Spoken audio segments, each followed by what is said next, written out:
slow. The Stinson L5 taking off now. Very featherweight aircraft, but also quite a slinger.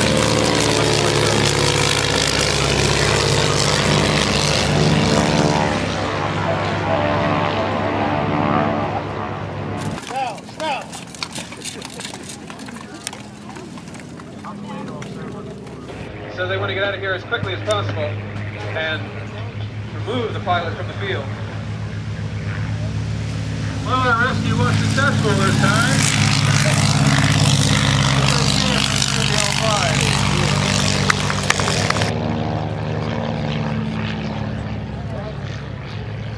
But it is known that at least a couple of P-40s managed. They were carrier-based aircraft, and so outrun some of its Japanese opponents, but in the maneuverability department, the Japanese generally won. Today, how will the P-40 engage? They found independence from the Dutch, decided that it was a lot simpler for them simply to appropriate the abandoned aircraft and press them into service again, immediately following the end of the Second World War. Here comes the P-40, just crossing past the United States. Opening fire. Come here in the treetop. Come over treetop. P-40.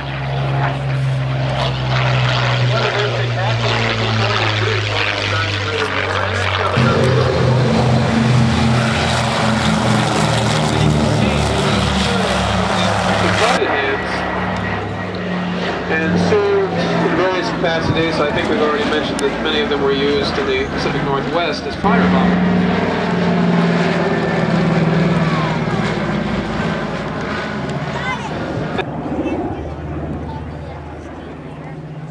Such an exquisite example of a B-25 in flying condition is a rare thing, much rarer than ever before. The PBY making another pass over the end of the airfield.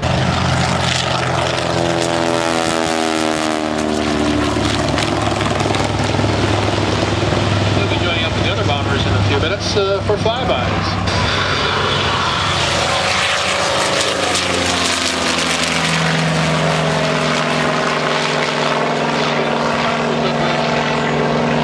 Excellent example.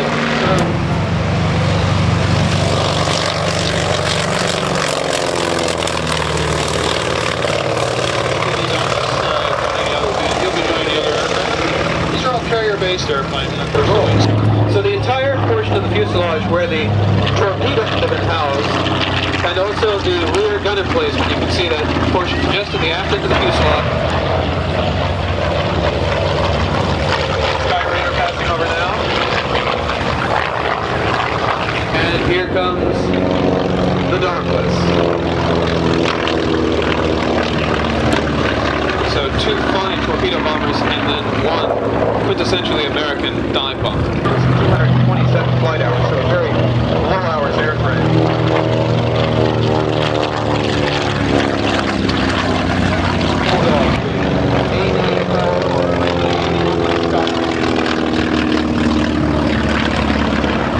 Korean theater. After a brief overhaul,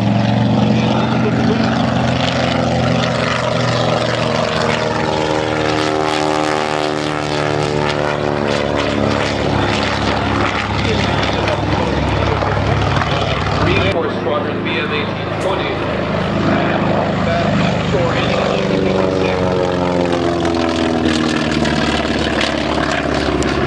distinction during the Second World War was to replace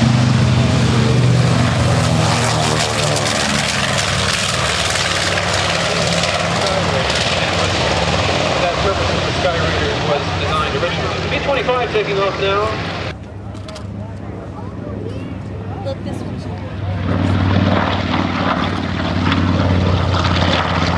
Beautiful flyby of the B-25.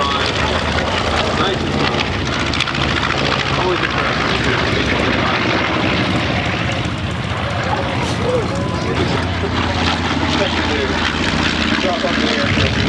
And the nose wheel touching down. It has a bent wing on it because they didn't want to have a big long wing. Our Spitfire does have a war history. It was built in 1943.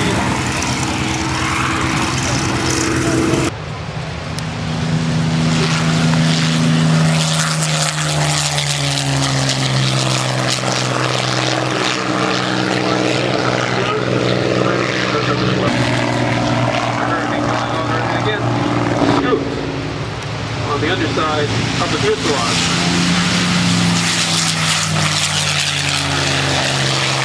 Magnetically,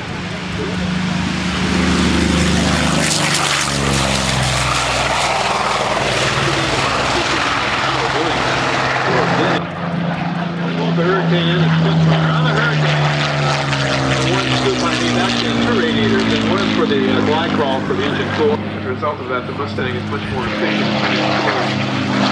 The story about the trip on the back of the Mustang originally is you have to take off and land the airplane in a three-point attitude, because if you bring the tail up in the air, like most of these airplanes when they take off, you'll hit the propeller on the ground. And again, that's why the Gull wing was developed for the Corsair. Keep that from happening. Propellers are about 12 feet in diameter. That's so it takes a look. And also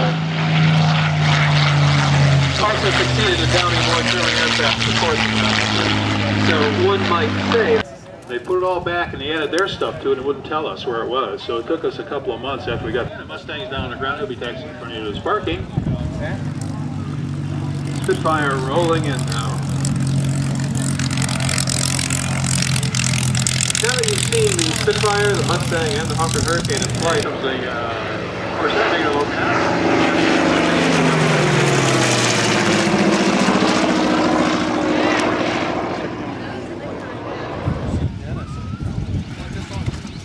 She rolls to a stop.